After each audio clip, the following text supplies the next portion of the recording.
अरे बिहार वाली लगा दिलन का लगवला भवा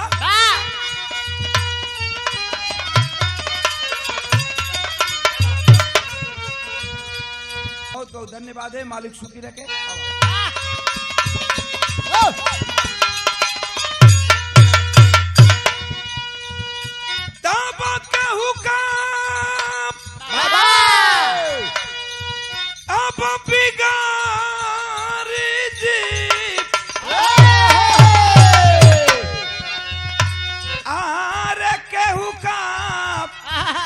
बिगारी जी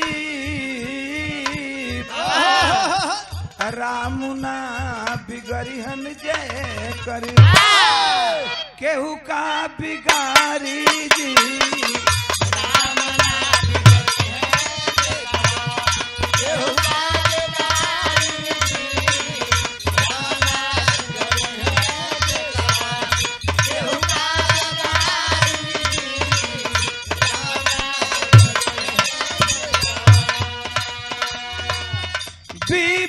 सुदामा जी पर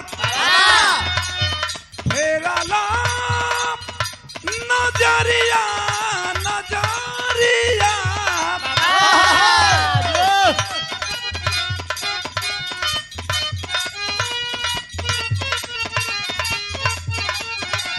तब झोपड़ी सब अब बनी गई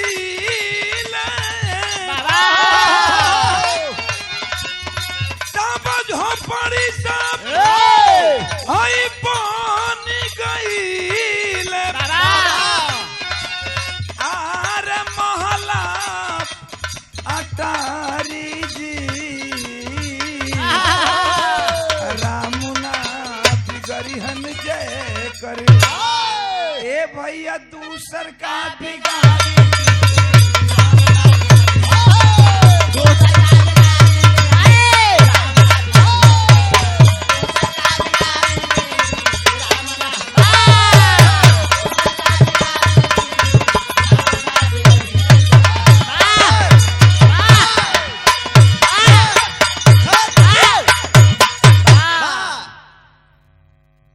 बड़ी सुंदर आप लोगों ने अभी अभी प्रसंग सुनलन।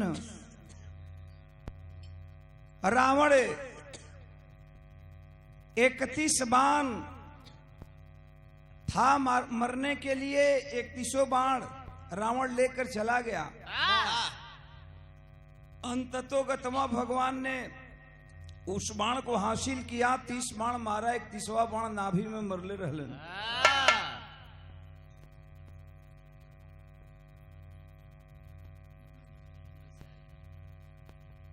और ये विशाल यादव अपना ही शिष्य मिर्जापुर से मुन्ना के धन्यवाद बा। फोटो लेना है बेटा,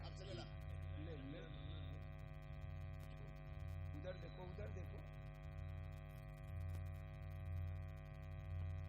चलो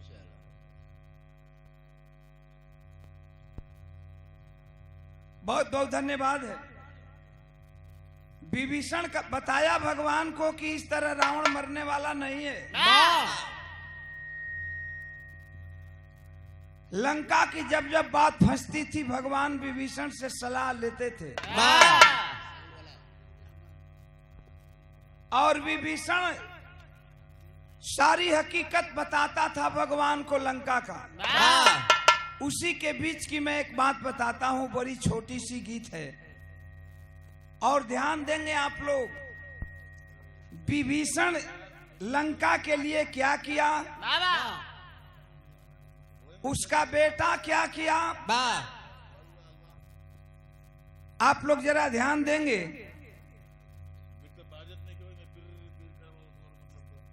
लंका वीरों से खत्म हो गया, सारे वीर मार दिए गए। यहीं से विरह का मूल चीज जौन कहानी हो, विरह का मूल चीज कहानी होला। और हम कैला की कहानी से दिमाग हट जाई, ओम प्रकाश यादव को विरह सुनल व्यर्थ हो। बात कहां से शुरू होती है।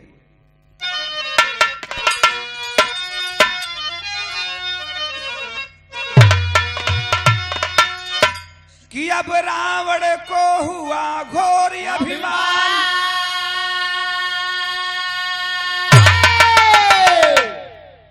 तो रावण को हुआ घोर अभिमान। अरे लंका बन गया शमशान, तरुणी सेन चला ले कर में धनुषा बाण।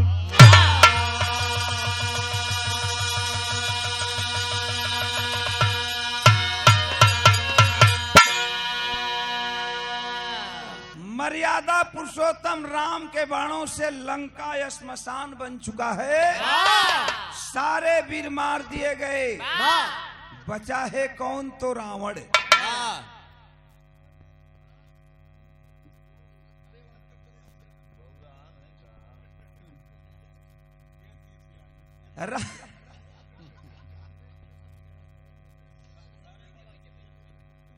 रावण सोच रहा है कि हमारे लंका के जितने वीर थे, हमारा परिवार सब मारा गया। आज मेरे हटाओ मर्दम के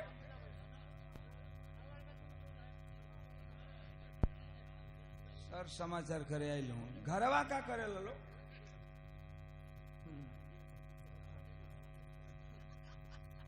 धीरे हो धीरे। लंका रावण सोचत हो कि आज मुझे लड़ाई करने चलना है और मर्यादा राम को मारना होगा। तब तक वो करे खानदान में एक 4 से 7 वर्ष का लड़का, 4 वर्ष से लेकर के 7 वर्ष उम्र रामायण में बताया गया। छोटा सा बच्चा है, बच गया है। नाम क्या है? तरुणी सेन। बाप का नाम विभीषण, मतारी का नाम शर्मा। तरुणी सेन बचा है और जाता है रावण के दरबार में। कहा कि पिताजी मैं तो अभी बाकी हूं और आज जा रहा हूं लड़ाई के मैदान में, देखूंगा कि राम के बांदरी सेनाओं में कितना ताकत है। जवन रोगिया चाहे तवन बैदा बतावे। रावण तो चाहते रहे कि आज का लड़ैया के संभाल ली, तो कल से मुझे मारने वाला कोई नहीं है।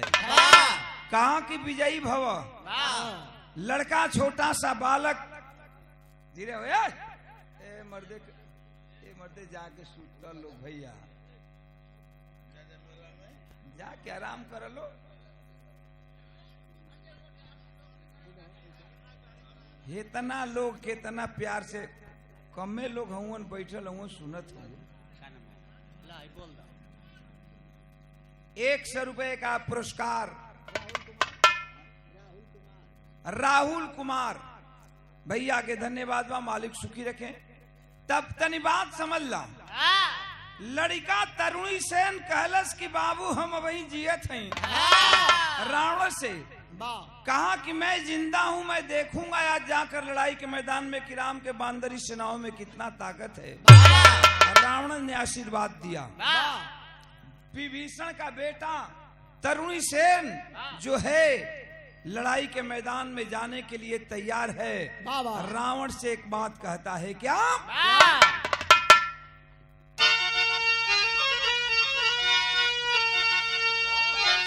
तो कौन है वीर, कौन है वीर बागी बहादुर बना, मिटा डाला मेरे वतन की मर्यादा, मान सम्मान कुल का हनन कर दिया, मेरे कर से हुआ मरने को यमादा। चल पड़ा तरुणी उल्लास मन में लिए, चल के माता के चरणों का लूंगा प्रसादी, समर बीच में या कना है मुझे, राम सेना की कितनी है बाकी आबादी।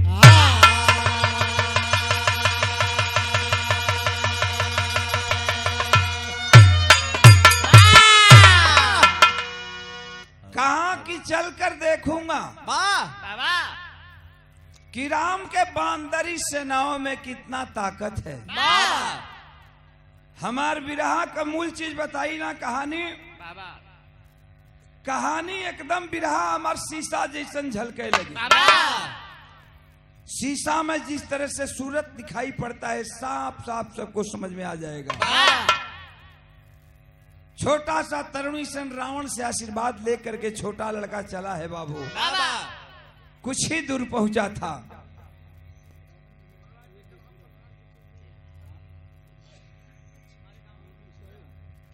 और ये 200 रुपए का पुरस्कार सुंदर पुष्पहार इस गांव के प्रधान जी, बहुत बहुत प्रधान जी के धन्यवाद है। मालिक सुखी रखे, पद बरकरार रहे, हमारी शुभकामना है। कपिल देव यादव जी,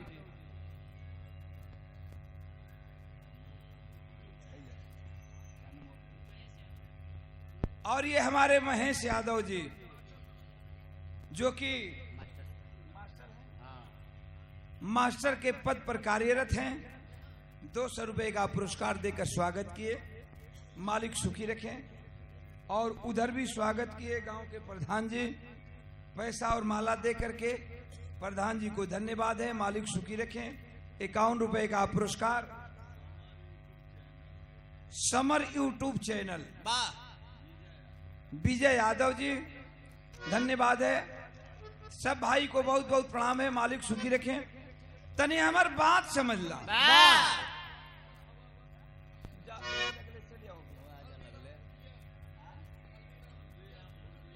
अच्छा हो। ये 151 रुपए का पुरस्कार हल्दीराम, 251 रुपए का पुरस्कार हल्दीराम भुजिया, धर्मपुर घुरवा,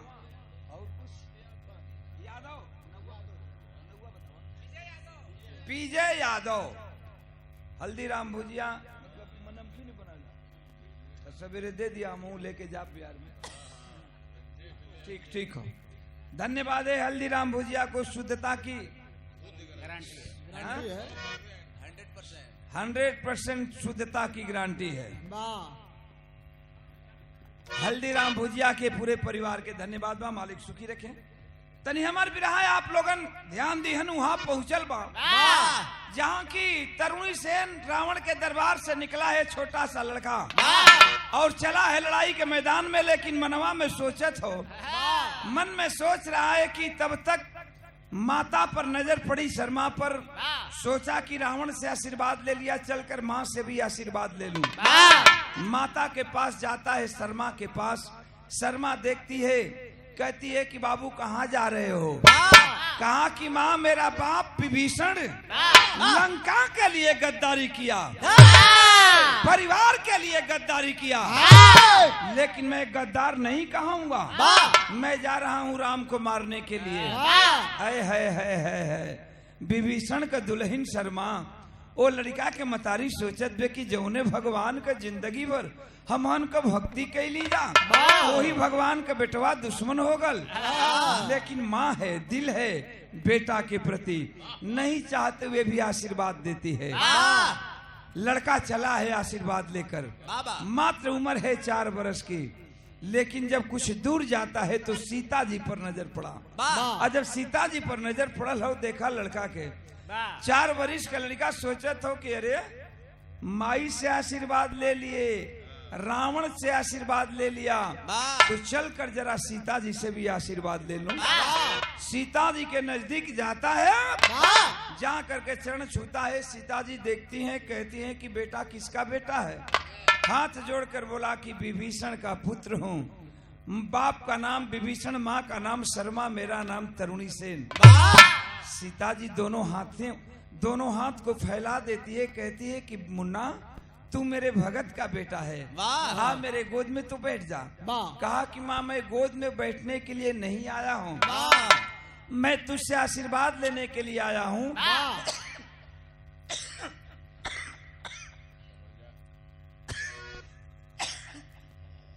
और जा रहा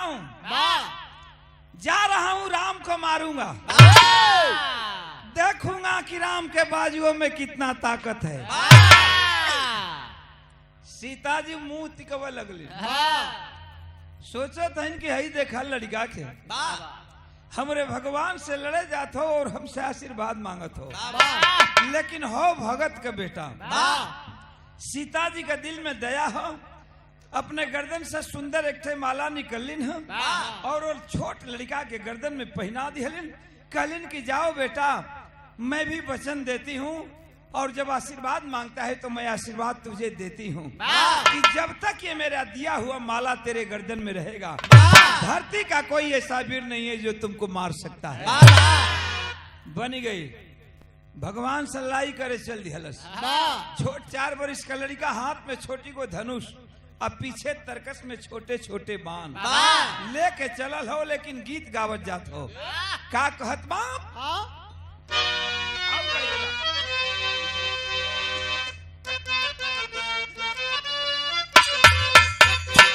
ये कहत बा कि कोई बेटा कहाने वाला नहीं, कोई बेटा कहाने वाला नहीं, कोई बेटा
तनी बात समझ ल, बिरहवा एकदम हमार समझे में आसान पड़ी।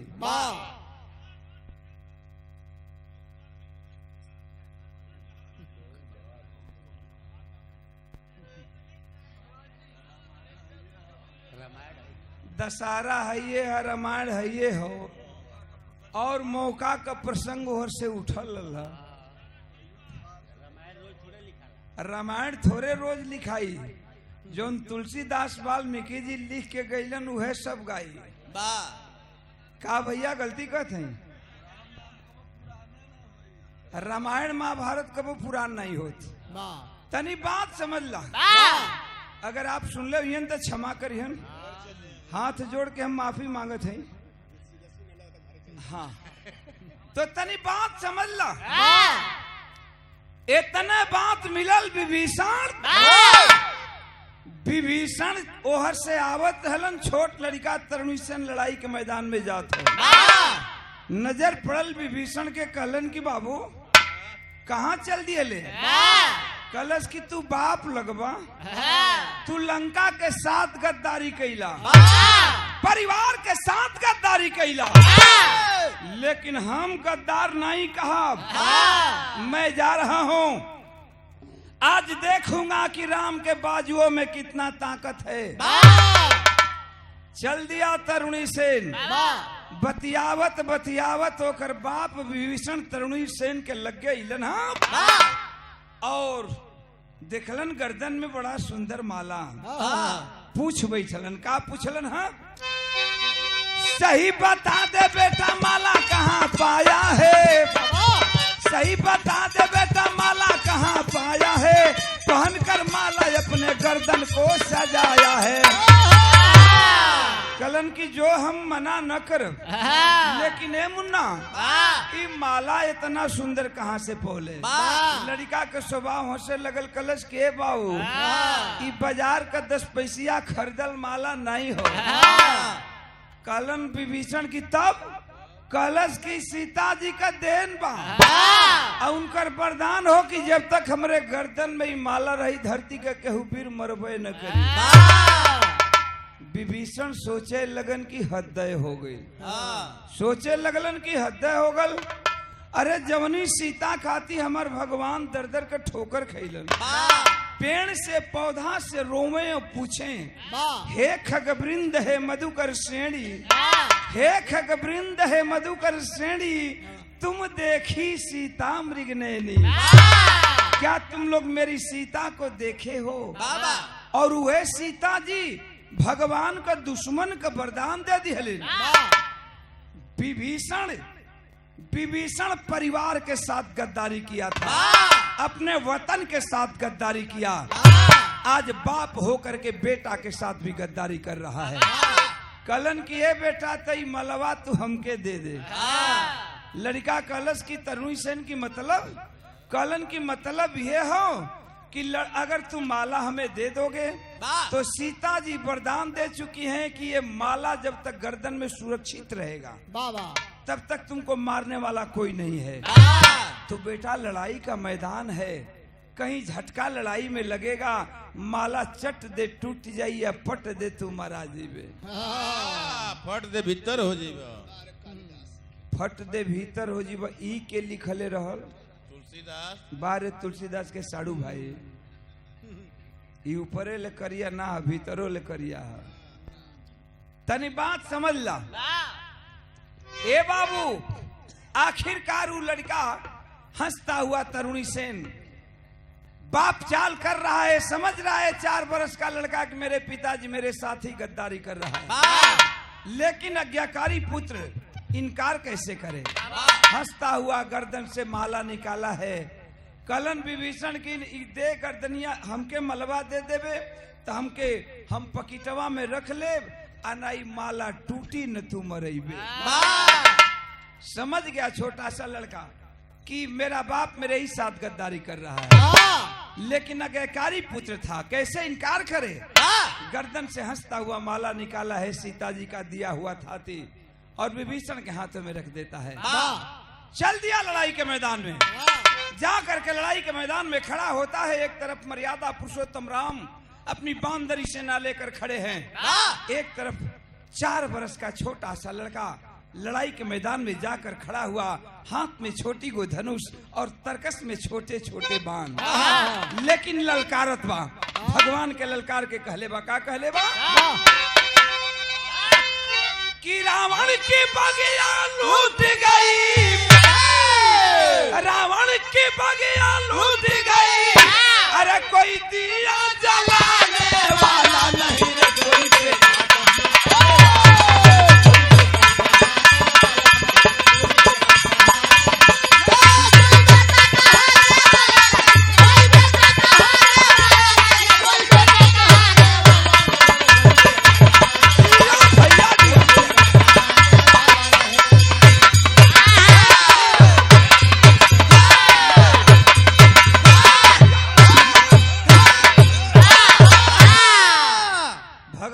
नजर पड़ल हो वो 4 वर्ष के लड़का के ऊपर। भगवान देखे हैं, सोचने लगे कि ओ हो आज लंका वीरों से खाली हो गया, इसीलिए तो मेरे सामने एक बच्चा लड़ने के लिए आया है। भगवान लड़का के समझावत हूं, कलन की मुन्ना चले जाओ, मैं बच्चों पर बाण नहीं चलाता। का समझा के कहलन है और बड़ा और बढ़ो। कहलन की उमरिया बारी बागी बबुआ, ए भैया उमरिया बारी बागी बबुआ, कहे श्री राम राढ़ राढ़ी ना करो समरिया। कलन की जाओ बेटा, मैं बच्चों पर बाण नहीं चलाता, तेरी उम्र लड़ाई करने की नहीं है।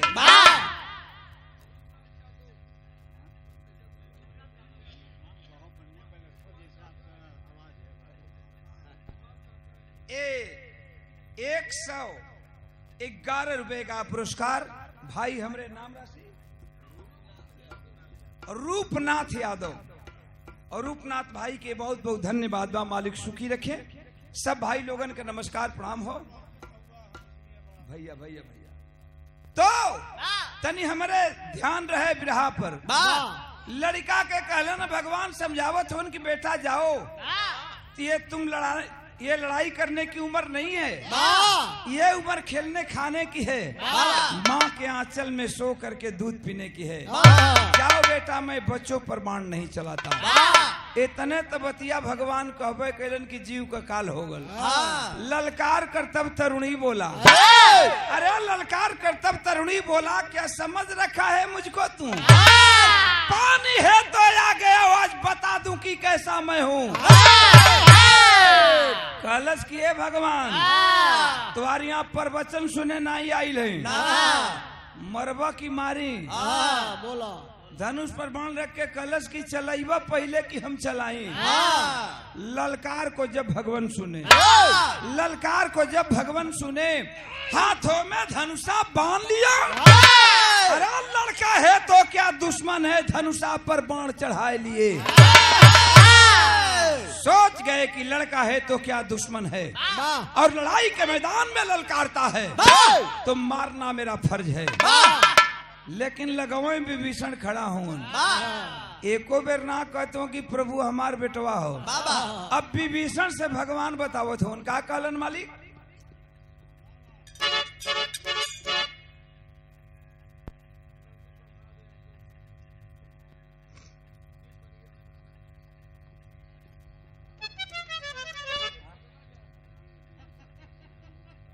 अच्छा, राम निधि का चाचा जी नंदू प्रसाद यादव जी, आपको बहुत बहुत प्रणाम है। मालिक सुखी रखें, आशीर्वाद में शांति दिहन। तनी हमारे विरहा का भाव स्थल पर गौर करिहन। भगवान सोच गए कि लड़का है तो क्या दुश्मन है, मारना मेरा फर्ज है। तब तक विभीषण लगवे रहलन लड़का के प्रति दिल में दया हो भगवान का। विभीषण से और तरुणी सेन के बारे में भगवान पूछे लगलन, बतावत हो उनका कहलन। एक लाइन तर्ज बा, का तर्ज के लाइन बा?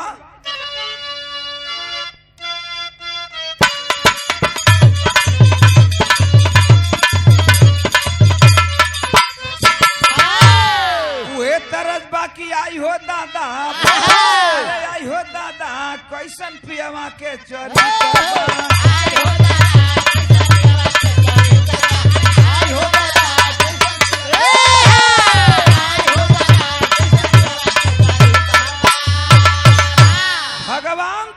विभीषण से बतावत हो लड़का के बारे में। क्या कहत हुआ कि अरे हई देखा हो, हई देखा हो, ई त लइका खूबिया मान बा।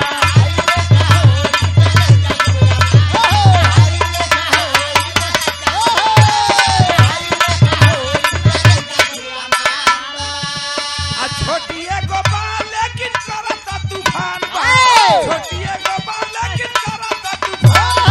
हई देखा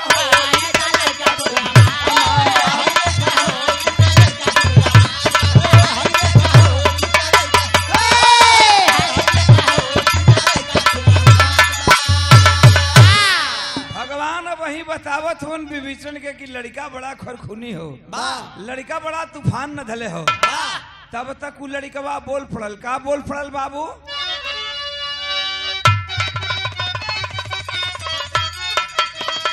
कहलस की ताकत को आज दिखाने की बात है, अरे ताकत को आज दिखाने की बात है, लड़ने की बात है वो लड़ाने।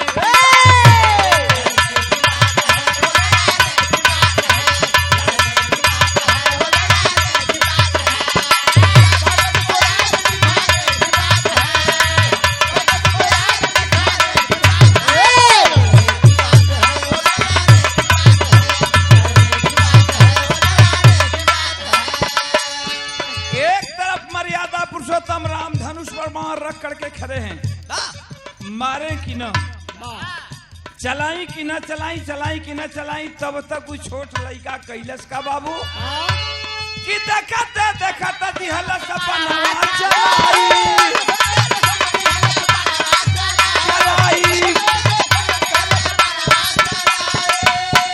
अब प्रभु श्री राम देखी कैलन घबराई।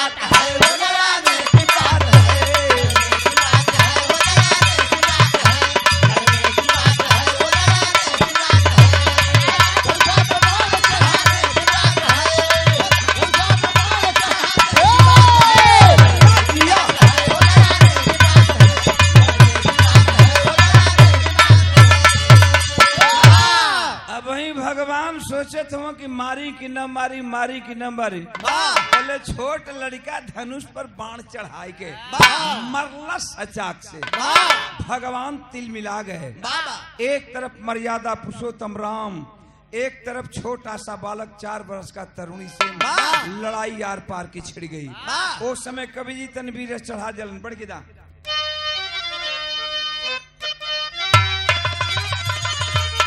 अरे लड़े हैं अब लड़े हैं दोनों आज समर में लड़े हैं।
तरुणी 4 वर्ष का छोटा सा लड़का, एक तरफ मर्यादा पुरुषोत्तम राम, लड़ाई यार पार की। जो भाई रामायण पढ़ते होंगे, रामायण से प्रमाण मिलता है कि जब मर्यादा पुरुषोत्तम राम उस बालक पर बाण चलाते थे तो तरुणी सेन केवल 3 कदम पीछा हटता था, लेकिन तरुणी सेन उठा करके अपना बाण मारता था तो भगवान 6 कदम पीछे हट जाते थे। लड़ाई आर पार के शुरू हो गल। नतीजा निकलल का बाबू 100 रुपए का पुरस्कार भैया हमरे रूपनाथ यादव जी, बहुत बहुत धन्यवाद बा। मालिक सुखी रखें, आशीर्वाद में शांति दिहन। आवा चलिए, बहुत बहुत धन्यवाद। और बड़ा और आवा और बड़ा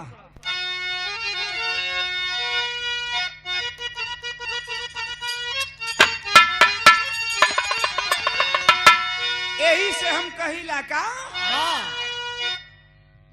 कि हानि हानि बनवा अब चलावे रघुबर जी का।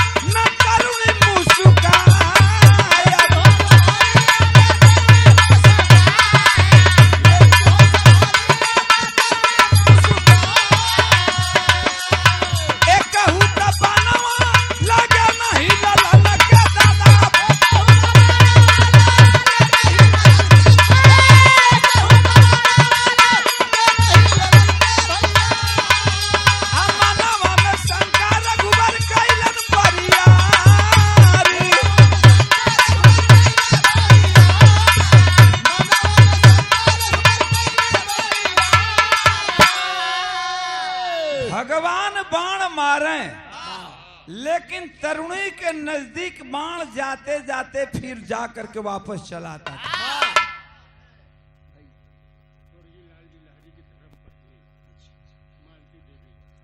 ए 201 रुपए का पुरस्कार आप पूजनीय हमारे बड़े भाई लाल जी लहरी।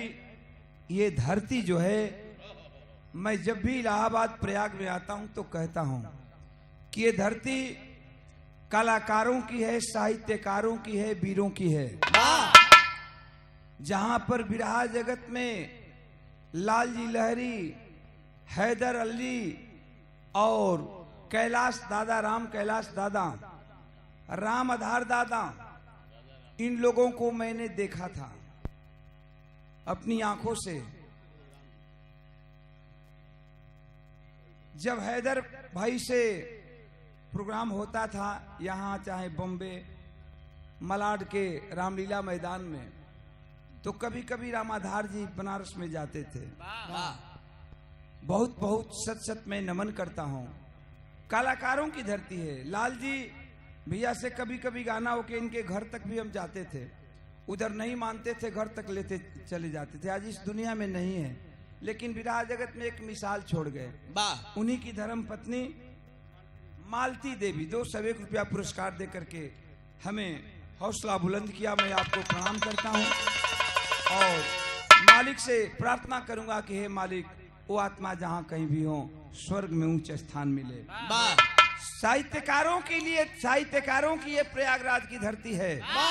आज पूरे इंडस्ट्रीज में, फिल्म बॉलीवुड के अंदर अमिताभ बच्चन जी को महानायक का पद भी मिला, जो इसी प्रयागराज के थे। और उन्हीं के महानायक के पिताजी हरिवंश राय बच्चन, वाह, मैट्रिक क्लास में हम लोग पढ़ा करते थे कि उनकी लिखी हुई कविता की जो बीत गई सो बात गई, जीवन में एक सितारा था, माना वह बेहद प्यारा था, जो टूट गया सो टूट गया। तो कहने का मतलब मैं इस धरती को बहुत बहुत नमन करता हूँ और अपने को भाग्यवान मानता हूँ कि इस धरती के लोग मुझे बुला करके हमारा विराज सुनते हैं। बहुत बहुत आप लोगों को वहाँ प्रणाम करते हैं। हमारे ध्यान रहे गाना पर। हमरे विरह का मूल चीज इतने में हो, तरुणी हंसत हो, भगवान सोचे लगलन। का सोचे लगलन? कि केवनी कराना वाला जाता नहीं बनावा।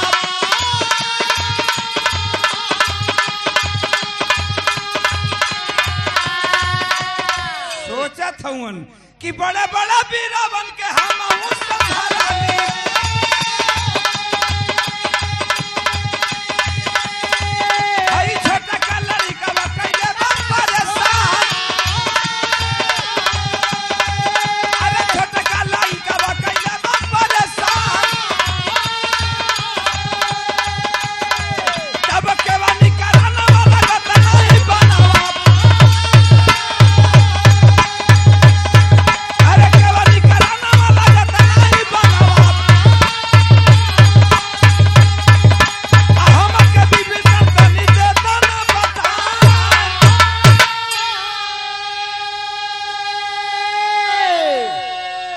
भगवान बोल पड़लन, विभीषण लगवे खड़ा रहलन।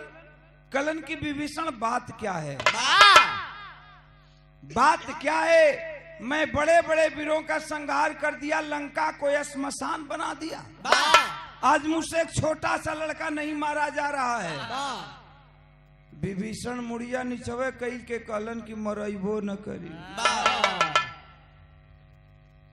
कलन की मरइबो न करी। भगवान कलन की काहे?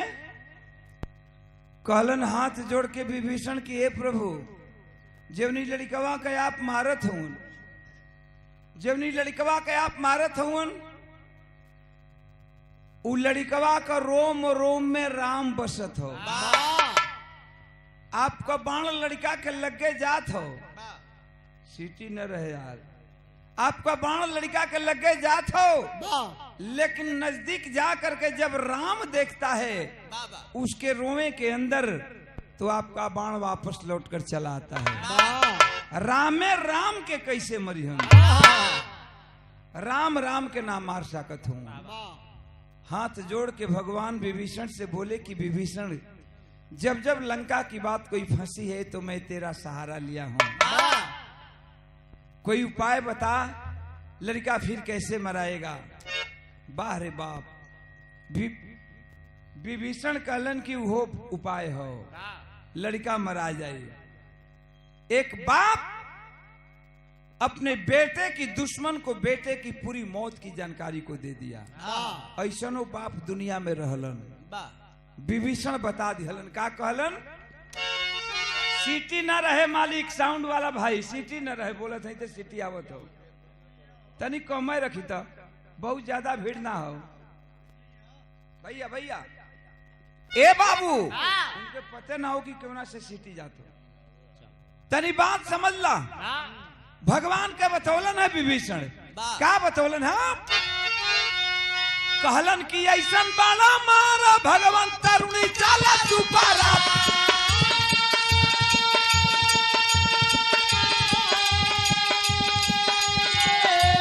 अरे ऊपर से गृहंत नीचे शंकर वार। कहलन विभीषण की भगवान ऐसा बाण चलाइए कि ये छोटा सा लड़का उड़ करके आकाश में चला जाए और जब आकाश से धरती की ओर गिरने लगेगा तो जो पैर का इसका तालवा है उसी पैर के तालवा में अमृत वास करता है। नीचे से निशाना लेकर पैर के तालवे में दूसर का बाण मारिए तब ये लड़का मरेगा। पूरा पोलवे बता दिहलन। भगवान को सुनले के दे रहल। भगवान कैलन है का कि सुन के लागू भारत तब चलाए जलन बनावा। ए भैया तरुणी लाला नामा धैली हाला नका।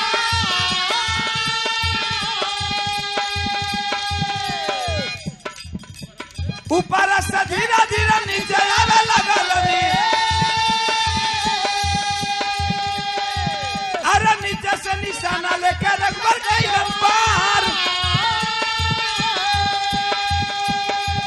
तब बनवा के लगत लाला न गिर गइले। ए भैया बनवा के लगत लाला न गिर गइले। अरे धरती पर बही चलल खूनावा के धार।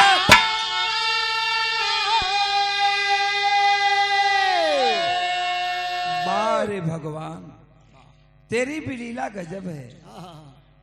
आज विभीषण के कहने से पहला बाण भगवान मारे।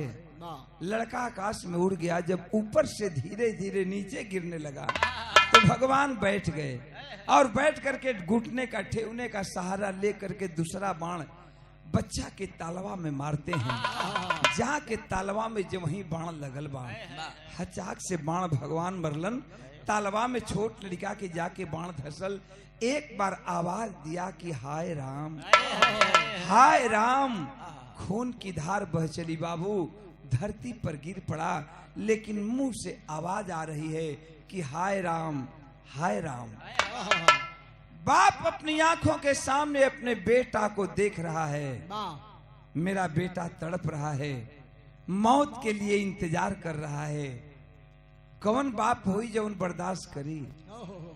इतना भाई विराह सुने बैठल हुन। हर इंसान के भगवान बेटा देले हुई हैं। आज जवना इंसान के भगवान बेटा देले हुई हैं। एक बाप खड़ा है और बेटा मौत के लिए तड़प रहा है। उस समय बाप का कलेजा क्या कहेगा बाबू। आखिरकार में विभीषण बर्दाश्त नहीं कैलन। दौड़ पड़ा विभीषण और बेटा के सोच रहा है कि चल करके बेटा को उठा करके अपने सीने से लगा लूं। लेकिन बहुत देर हो चुका था। जाते जाते छोटा सा मासूम तरुणी सेन हाय राम कहते हुए इस दुनिया को छोड़कर चल बसा। विभीषण गइलन है बेटवा के लाश लेके गोदी में छाती से लगा के रोत हुन। रो के कहलन कि बाबू जवन कैला तवन ठीक कैला। हम तो जानत रहली, हमें पता रहल कि ये होना हो तो जो तूने किया बेटा वो भी ठीक किया, लेकिन जो मैं भी कर रहा हूँ वो भी ठीक कर रहा हूँ। तू अपने वतन के लिए अपने परिवार के लिए किया तो मैं अपने प्रभु श्री राम के लिए किया। जिंदगी भर उनकी भक्ति किया। आज लेके बेटा का लाश रोवत हूं। विभीषण का कहलन बाबू कि रोवलन विभीषण रिश्ता के गइला मोड़ सुगना। हमारी याद जल में नवरिया के छोड़ी सुगना।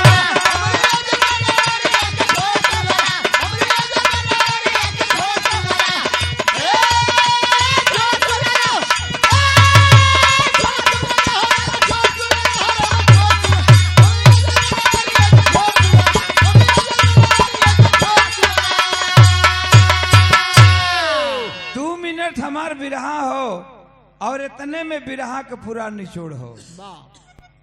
भगवान देख रहे हैं, सोच रहे भगवान कि अरे ये मैंने क्या देख रहा हूं, हम क्या देख रहे हैं। बड़े बड़े वीरों का संहार किया लंका के अंदर, विभीषण के आंखों में आंसू नहीं आया और इसी विभीषण के इशारे पर ये बच्चा मारा गया।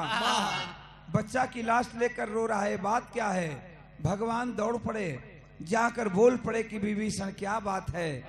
विभीषण लड़का के लाश रख के रोत उन हाथ जोड़ के कहलन कि प्रभु जेवनी लड़कवा का आप बद कैला संहार कैले, दूसरे के ना बल्कि बेटवा हमरे हो। आए है भगवान जब इतनी बात सुने बाबू पैर के नीचे से धरती खिसकने लगी। अब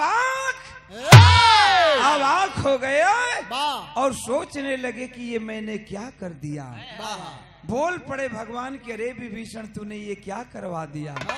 मैं दुनिया को क्या संदेश दूंगा जाकर कि अपनी पत्नी के लिए अपने विभीषण अपने भक्त के बेटा का संहार करके आ रहा हूँ। तो लो अब ये लड़ाई मैं नहीं करूंगा, सीता जी चले या यही लंके में रह जाए, लेकिन अब मैं लड़ाई नहीं करूंगा। फेंक दिए धनुष बाण।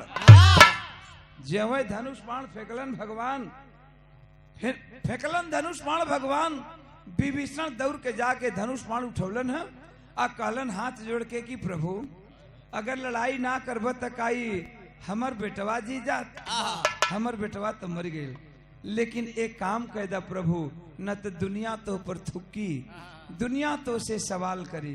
का कहलन हा कि कहलन विभीषण जिंदा होई ना सुगानवा, आज करे खातिर सब कुछ कैला है जिंदा दुश्मनवा। जिसके लिए आपने लंका को श्मशान बना दिया, बड़े बड़े वीरों का संहार किया, वही तो अभी जिंदा है जिसका नाम रावण है। तो नहीं प्रभु ये धनुष बाण उठाइए दोबारा और रावण का वध कीजिए, तभी आपका मिशन पूरा होगा। का विभीषण समझावत हूँ कि रावण का कैदा भंडा भोर सुगना हमारी याद जलमा नवरिया के छोड़ सुगना।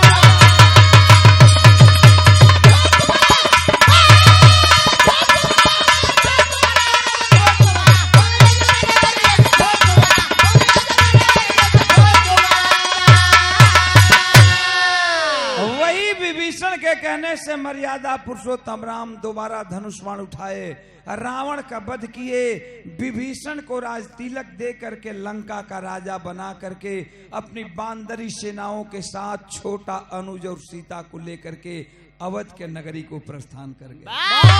गाने का हमारा अंतिम प्रमाण था। और इसके आगे जब वो भगवान दशहरा तो मनाया ही गया जो कि हमारे हिंदुस्तान में चलता है, और जब भगवान अयोध्या में आए तो घर घर दिया जला करके आने वाला दीपावली लोग मनाने लगे। कवि जी लिखे हैं क्या,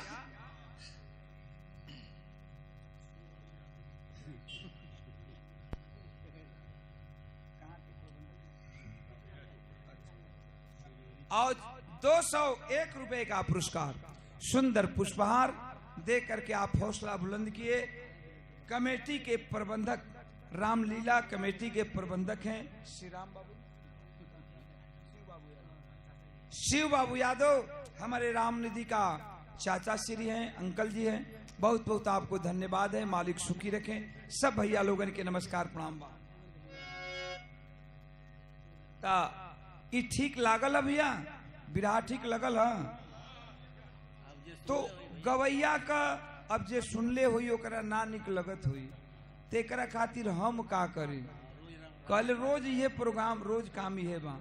तो और गवैया के सबसे बड़ा दौलत होला, गवैया गौलस सुनवैया का अगर जच गल, निक लग गल, कहानी समझ में आ गल, तो गवैया का गावल असुलान हो गल। गवैया के लिए सबसे बड़ा दौलत है, सबसे बड़ा इनाम है। बहुत बहुत आप लोग को हम प्रणाम करते हैं, मालिक सुखी रखें। सब भैया लोगन के प्रणाम बा। सुंदर पुष्पहार 100 रुपए का पुरस्कार अपना ही छोटा भाई, छोटा शिष्य, पारिवारिक संबंध है। आते हैं कभी इलाहाबाद में तो राम निधि के घर हम रह करके आराम करते हैं, सोते हैं, खाते हैं, नहाते हैं। इधर कभी भी आते हैं तो भैया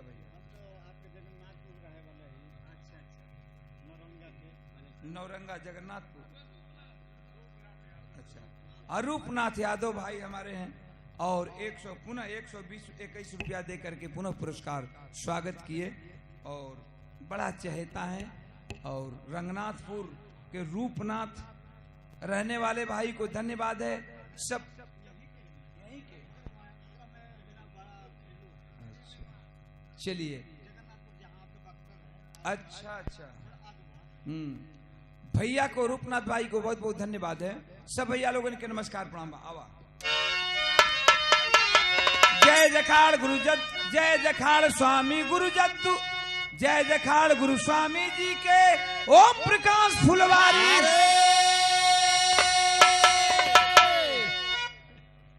जय जखाड़ गुरु स्वामी जी के ओम प्रकाश फुलवारी।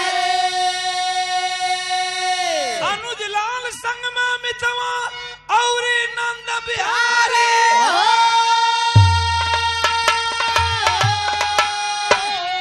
अरे उमरिया बारी बागी बबुआ लिखता ओम प्रकाश, नाई नाई लद दरिया।